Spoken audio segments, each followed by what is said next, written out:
All right, this is part two of your video for Friday, March 20th. Pan-Africanism is an example of what the College Board refers to as a regional or religious or ethnic movement that challenged colonial rule and inherited imperial boundaries. Some of these movements advocated for autonomy. That definition totally lines up with Pan-Africanism. You see this flag kind of behind my video. That is the flag of Pan-Africanism. So this is a movement that advocates for the political unity of all indigenous inhabitants of Africa. It was an attempt to mitigate the arbitrary borders created by European imperialism that were not good for the people of Africa. Some of the leaders of Pan-Africanism are Marcus Garvey, Jomo Kenyatta, and Kwame Nkrumah. And we're going to talk about Kwame a little bit later because I have one of my examples for you as Ghana, and he was the nationalist leader there.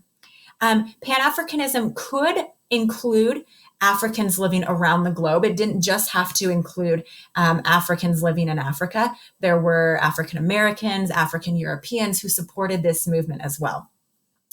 One of the things that really gets Pan-Africanism noticed is the year 1960. In that year, 17 different African nations became independent states. And that included the fact that they were given membership of the General Assembly of the United Nations. So they weren't just saying, we are independent.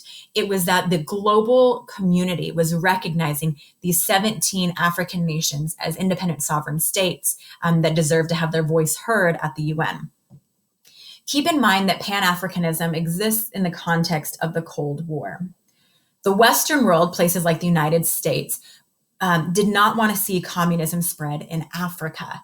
But the conditions were perfect in Africa for communist revolutions.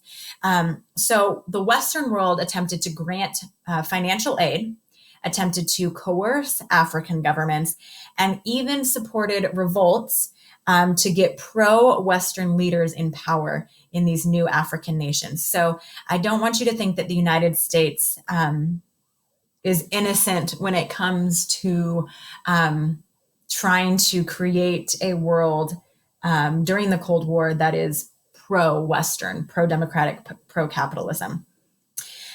What we also notice is that a lot of the countries that emerge as independent states in Africa struggle to industrialize. They will often remain primarily export economies who send raw materials to already industrialized nations for a really long time. And that's something that's going to weaken these states.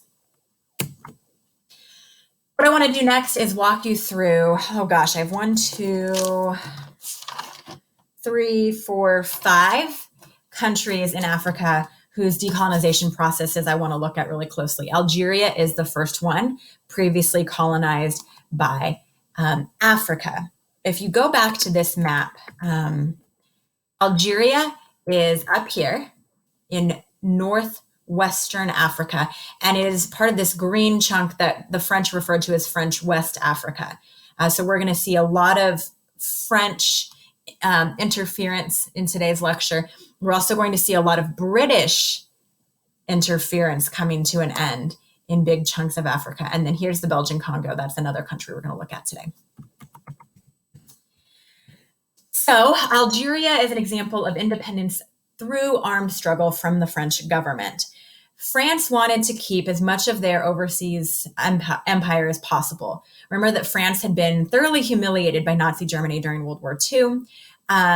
The city of Paris had to be evacuated. Hitler took selfies in front of the Eiffel Tower. And so what we're going to see is that at first, France doesn't see any other way to rebuild France than to keep doing what they've always done, imperialism and industrialization.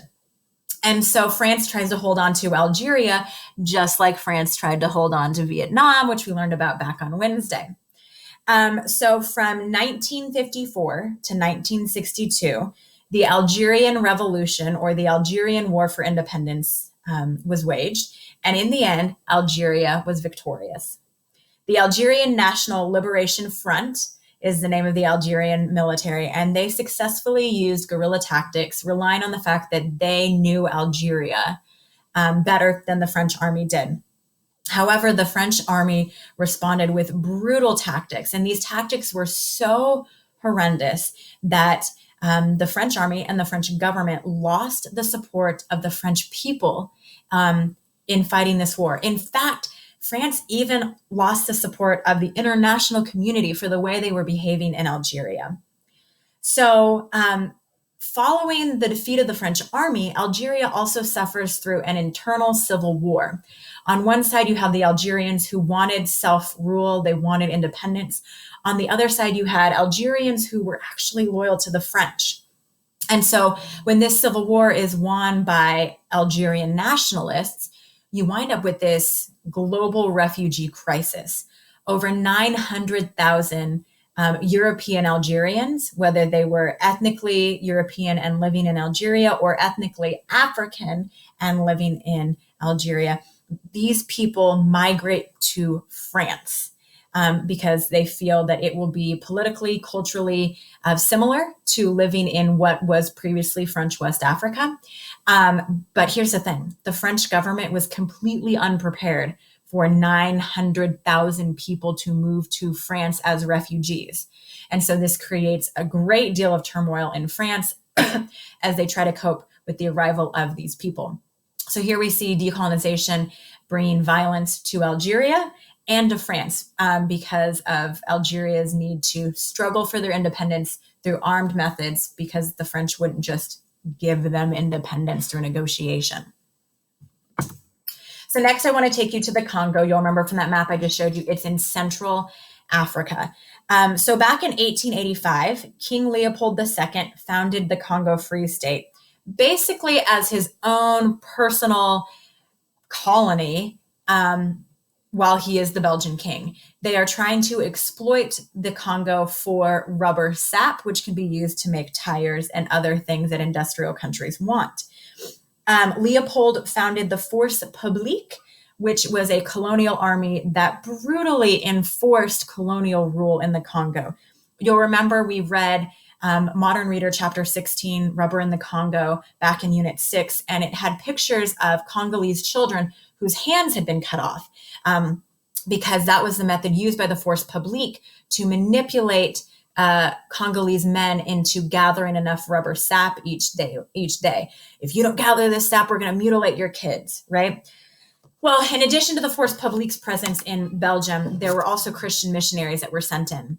And so widespread rumors of torture, of murder, circulated in the international community, leading to outrage with how King Leopold was governing this colony. Lydia, do you want to come say hi to the kids? Lydia, come here. Come say hi to the kids. I'm joining Daddy. You have to be quiet. So I'm playing with Daddy. I have to be quiet because you're playing with Daddy? Yep. But do you want to say hi to the kids? Nope. Okay, bye. Quarantine life with a 2-year-old is very interesting. I love my daughter very much, but I'm going to tell you guys, hanging out with high school students all day is a lot easier than hanging out with a 2-year-old all day. I have a lot of respect for stay-at-home moms. My own mom was a stay-at-home mom. I am not cut out for it. You guys are a lot easier to be with every day than she is. Anyway, sorry for the interruption. Let's get back to the Congo. Thanks, Dad. Oh, Lydia just told Chris, don't go in there, because she knows I'm filming this video for you guys. Oh my goodness. I love my child. I love my child. I love my child. I love my child. Okay, anyway. So back to Belgian Congo. Hold on, I don't want to show you that yet. Things were so bad in Leopold's Congo that in 1908, control of it was transferred from his hands to the Belgian government, creating the Belgian Congo in the early 1900s. Still a colony of Belgium, but now not being ruled just by this king.